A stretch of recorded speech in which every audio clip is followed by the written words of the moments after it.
divided into 3 sections. The first section is for grades 3 through 8, and ACT Aspire is the assessment that took the place of PASS in English, math, reading, and writing. Now, one thing that when you go back and decipher all this information, you will notice that the test results for ACT Aspire were down all across the state. And the reason being, there are several variables, is this was a new assessment, and this is assessment that was also timed. For instance, if you look at the writing, you will see that it is way down. Only around 16% of the students passed in writing across the state. And that's because they were given a topic, they had 30 minutes to write, and they had to transpose it into a test booklet. Now, as of today, I was in a meeting, and we still do not know what assessment we're going to have this spring. It could be Aspire, it could be something that we go to as far as going back to PASS.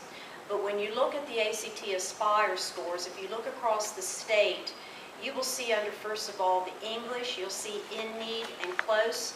That's the old way of saying not met with pass. If you see ready, that's the old way of saying you met with pass. And exceeding is exemplary. So what we are telling our schools is, look at the percentage that passed in the state, compare your data with the rest of the district and the other information as far as ACT Aspire. There is a page for each grade, so you will see grades 3 through 8 in that first section. If you flip over, you'll come to a yellow sheet like this, and the next section of test scores is our SC Pass. Now, our SC Pass we still have in the areas of science and social studies. So when you look at this data, you will actually go to the bottom where it says year 2015. This chart is the same that we have always had in the past. And so that information is also provided for grades 4 through 8. Third grade this year did not take the science or social studies. Then if you go to the next yellow section, the very last section, these are 2 new assessments that we have this year in grade 11. You have the ACT, which means all students in grade 11 took the ACT this year. The reason why they took it is we are now looking at college and career-ready standards. So this is the assessment that all students across the state for the college portion were tested. And you will notice that if you look at the 2015 results, most of the state is not ready. You only had, for instance, in English, 38% of the students across the state were ready in the ACT. You also had math was even lower, only 21% of the students. And this is across the state, statewide. So we still don't know right now if this assessment will be assessed in the spring. They haven't been told. The only assessment that we know of right now is the last worksheet, which is the ACT work keys. And this is the assessment that is used for career readiness, to go out to that business, to go out to that field and be hired. And when businesses look at the ACT work keys, they look at what kind of certificate they received when they took the ACT work keys. Did they get a bronze, a silver, or gold, or platinum? And so the higher up with your certificate, the better chances are that you will get hired in a certain business. But this is the career readiness ACT work keys, and we will assess that. This is the only assessment that we know of so far in the spring. Okay. This ACT here, is this the same one they take to get into college? Yes, yes. The ACT or SAT. What was the average score on this? Right now, with all 11th graders taking it in the state, only 38.7% were ready in English, and only 21.6% were ready in math. They don't tell what their average score was? No. So it's based on 1 to 36? You can score 1 Right, to 36? all the way up to 36. Usually, well, if you go up to the top part, Gert, you'll see the average scale score. Like for instance, in 16.5. English, yeah, 16.5 was the state, and then you can see what the districts have on that 31 to 36 scale. And there was there was an article that our state superintendent, Molly Spearman, sent out, and the concern of the low test scores. Composite, was that there about the? That would be a combination of all, the So that's total. what they say. Right, I made the total. Total, I made a That's 17.9. correct. That's correct, the total. The state average was 17.9. 17.9 for the state. Most colleges, you gotta make over 20. You do. Good question. Any other questions?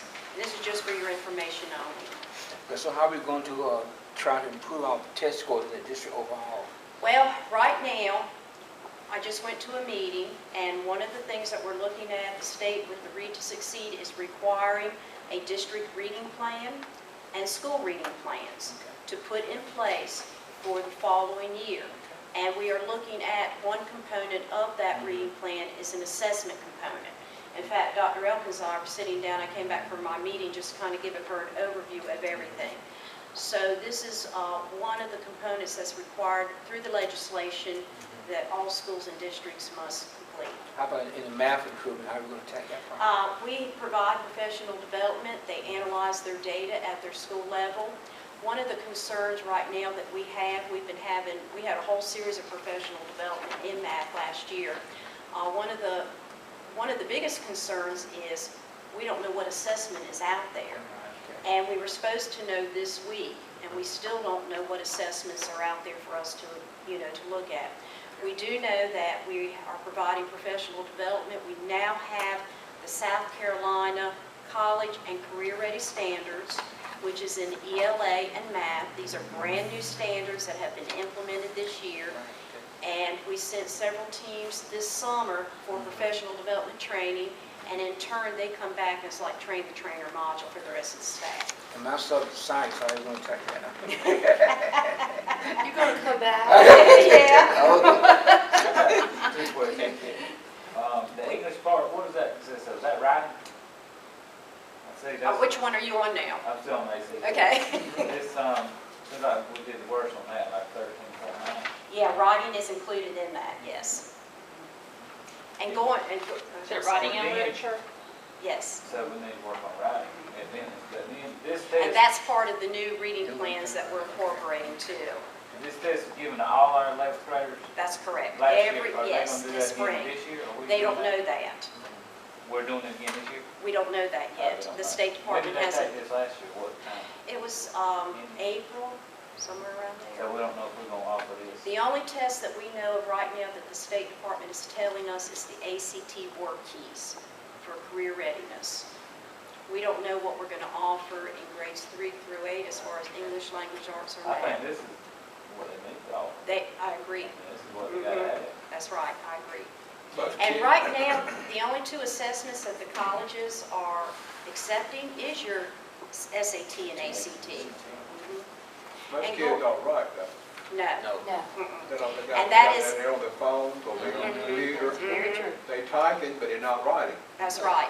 Nobody writes. And one of the things that they emphasized in our meeting today is that when we do these reading plans, even they're called reading plans, writing is a big portion in there. And then going back to your question about standards, we now have the new 2014 science standards. So there was a bridge year between those two assessments.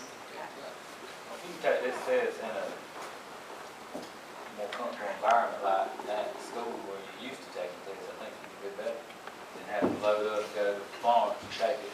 On a Saturday or whatever, right.